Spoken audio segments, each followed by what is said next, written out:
So John, in the previous segment, we were talking about the female figure of wisdom and the counterpart of the female figure of folly. Those are obviously very obvious female figures in the book, but Proverbs is full of references to women, not all of them particularly positive, but the issue of how to interact with women seems to sort of pervade the book. Yes, Carol Newsom, who taught for many years at Emory, used to say that Proverbs is about men talking to men about women. Right, it doesn't pass the Bechdel test, I think is clear enough. Now, when you put it that way, what is the father going to be most concerned about if he's telling his son about women? And you're not likely to get a whole lot of discourses saying, my son, women are wonderful. What you're going to get are saying, be careful. Don't get sucked into something. Yeah, and of course this is true even when it is the female figure of wisdom speaking to the young man. Right. She says the same thing, reminding us that men wrote the female figure of wisdom too. Yeah, but there is a substratum of quite down-to-earth, practical kind of advice. This passage, I think it's in chapter 5 here, drink water from your own cistern, meaning stay with your wife.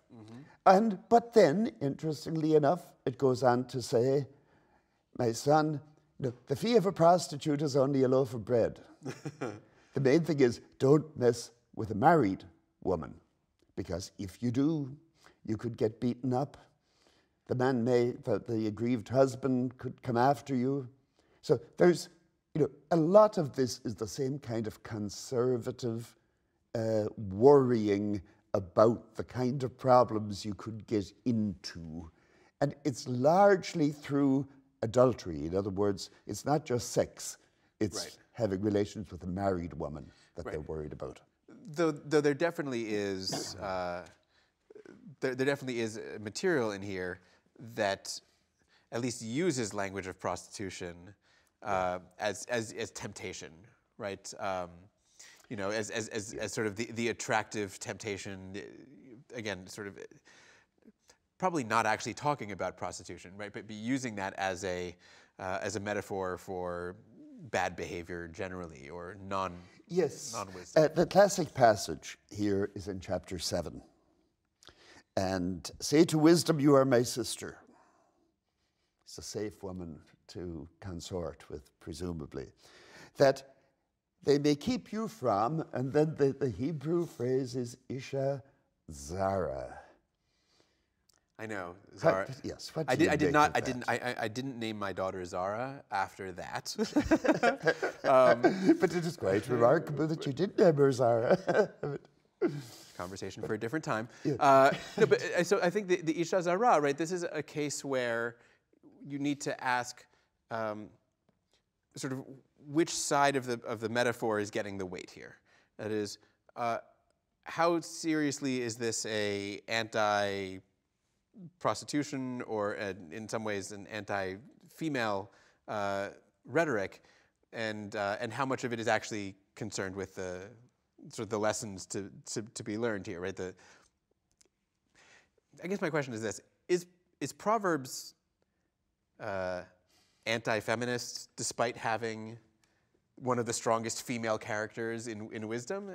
Once you get into the content of it, I think, it's the product of a very traditional society. As we have nowadays in Afghanistan and such places, and in a traditional society, women are tightly controlled. Yep.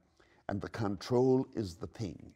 It's not that they don't love them necessarily, but they only love them if they stay in their box. Now, let's look at a little bit of this. At the window of my house, I looked out through my lattice, and I saw among the simple ones, I observed among the youths, a young man without sense. Young men are so innocent, so helpless. Mm-hmm. Passing along the street near her corner, then a woman comes towards him, decked out like a prostitute, which leads me to think that she isn't actually supposed to be a prostitute. So, but the force of Zara here, what? Is she a loose woman? Something like that. Is she necessarily a foreign woman? No, she's. I mean, I think of that word sort of. It means just out of place, right? In the, doing, right? Inappropriate. I think might be a good translation. Unconventional. Yeah. Yeah, and she seizes him and kisses him. I mean, I think young men probably fantasize about that more often than it actually happens.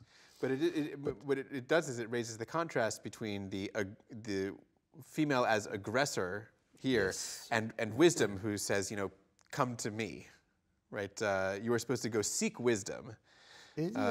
But this woman, she'll go out and get you. She'll go out and get you, but wisdom is trying to go out and get you too. I think it's not the aggression really that's being faulted, it's the goal or the end in view. Competing if wisdom goes out and kisses you, that's fine. But my guess is she doesn't do it quite as effectively. So with much seductive speech, she persuades him. Now, it goes on to say how she has said, I have just paid my vows. My husband is out of town. He took a bag of money with him.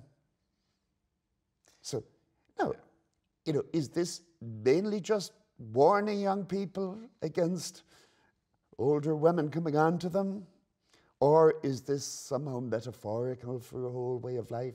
Does she represent other things that aren't necessarily sexual at all? Right. I mean, surely in the context of, the Proverbs knows how to stay away from. Right? You can do it in 2 lines. Yeah. Right. When you're here in these first chapters, we have to read it all as metaphorical. Yeah. At least, it stands for a lot more. It's probably warning people against loose women as well, or unconventional women, but that isn't all. It stands for everything that's associated with folly. I mean, in a sense, more likely, it's not. They don't even need to give that warning in at least not in such broad terms. They're playing on the known wisdom tradition of you stay away from those kinds of women, right? It's that's taken for granted, and then a whole sort of metaphorical system is built on top of that. But there are many individual proverbs that treat your wives and your women. Right. Yeah. Now, at the end of the book of Proverbs, it ends on what might be considered a higher note. A capable wife, Eishet Chayil, who can find? She is far more precious than jewels. And it goes on to praise her. She seeks wool and flax, works with willing hands. She is like the ships of the merchant. She brings her food from far away. She rises while it is still night and provides food for the household. She considers a field and buys it. With the fruit of her hands, she plants a vineyard. She puts her hands to the distaff. She opens her hands to the poor.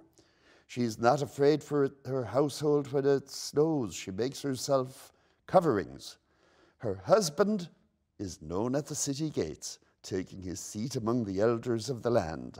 She makes linen garments and sells them, and they all come and praise her husband. Yeah, so Eishet Chayil, this section in chapter 31, right at the end of the book, is even in current Jewish tradition is this very common praise for the wife of the household, for the mother. It's recited often. Is it used at weddings? I think it's used at weddings. I think it's used every week. I think that it's that the father gives the blessing to the children, and then Eishet Chayil comes for the wife. Yeah. You can buy framed versions of it to hang in houses. It's considered to be sort of the preeminent. I don't know how I feel about it though. Except the question is, all the husband has to do is sit in the gate and be well known, right? She's doing all of the work. It's it's a particular kind of, right, we translated it woman of valor. It's a particular kind of valor. It is, and I think it has persisted in traditional societies. I think, you know, if you go to Jerusalem, for example, in the old city, you will see the men sitting in the city gate, and you wonder who's doing the work. Or I gather this is sometimes an issue with the ultra-Orthodox, that the men have to be at leisure to study Torah, and somebody's got to take care to run the household. Sure. Has there been any reaction against that in the Jewish tradition? I think you would think twice before you'd read this at a Christian wedding nowadays, whereas it used to be quite common. Right. I mean, it's still, I think it's still relatively well loved as a text, but you know, nothing outside of, once you get outside of Orthodoxy and Judaism, everything is read with something of a, you know, a sideways glance, as it were. But I do think that there is something, even as we may sort of critique this, there is something about this as the closing of the book of Proverbs that I think is interesting, especially in light of, as it bookends with chapters 1 through 9. You know, you've gone from sort of this abstract, you know, wisdom who the young men should seek, and at the end you've got the eminently practical. You know, here's what it looks like on the ground, in a sense. And again, there's almost nothing in there about morals or ethics. Right? It's the virtue of hard work is and sort of the daily practice of life. That's, in a sense, that's the wisdom that they're shooting for. Yeah. So is Proverbs an anti-feminist book? The whole Bible is an anti-feminist book. I mean, it was a trick question when I asked it of you. But I think so much of the issue is, and so what makes it such a difficult book to read, and Proverbs in particular in this sense, is you have to recognize the context it comes out of, and as you said, right, a context where this is the highest praise you could possibly ever give to a woman. And so it might not be the highest praise we would give, but we should recognize what they're trying to do here and sort of what the sentiment is. This is the kind of thing a father would want said of his daughter.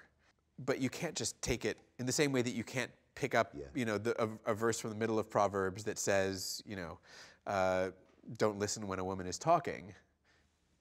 I mean, that's the kind of thing that makes it into plenty of post-biblical. I mean, the rabbinic tradition, again, is full of stuff like that.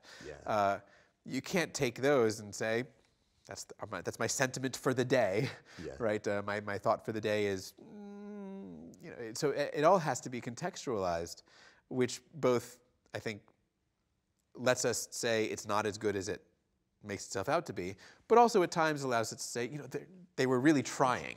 Yes. They were trying within their context. This was a valiant effort. There really is, you know, aside from maybe, I don't know, the praises of Rebecca or Deborah, there's not a lot else in the Bible to hang on to when it comes to sort of positive statements about women.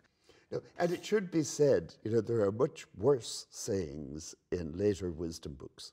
Now, Kohelet doesn't talk about women so much, but he says, 1 man in 1,000 I have found, and not a single woman in all of these. Well, I mean, I don't know if that's misogynistic or just misanthropic, but, you know, it's negative. And the famous, notorious passage in Ben Sira, where he says, daughters are nothing but trouble, because you worry that they won't marry when they do marry, or that they'll get pregnant before they marry, or then that they'll get divorced and be sent home to you again. And, you know, we figure, you know, that not everything in the biblical corpus is that paranoid. Right. As a whole, though, because wisdom literature, and Proverbs in particular, so practical. What you get out of it when it comes to the issue of sort of how it engages with women and wives and daughters, what you get out of it very often is seemingly the very practical, as you sort of mentioned with Ben Sira, actually very practical concerns. Who's my son going to marry? Who's my daughter going to marry? How to make sure that less about sort of generalities and more about it would be much nicer for my family if. So, as we sort of close our conversation about Proverbs before turning to Ecclesiastes or Kohelet, again, right, what we have in Proverbs is the establishment of a sort of a base of wisdom. Right? This is what we called conservative, right? And certainly you can see that even with the women, very much conservative approach. Kohelet, maybe not liberal, maybe more libertarian, or maybe nihilistic, but a very different take nonetheless. Yes, at least skeptical.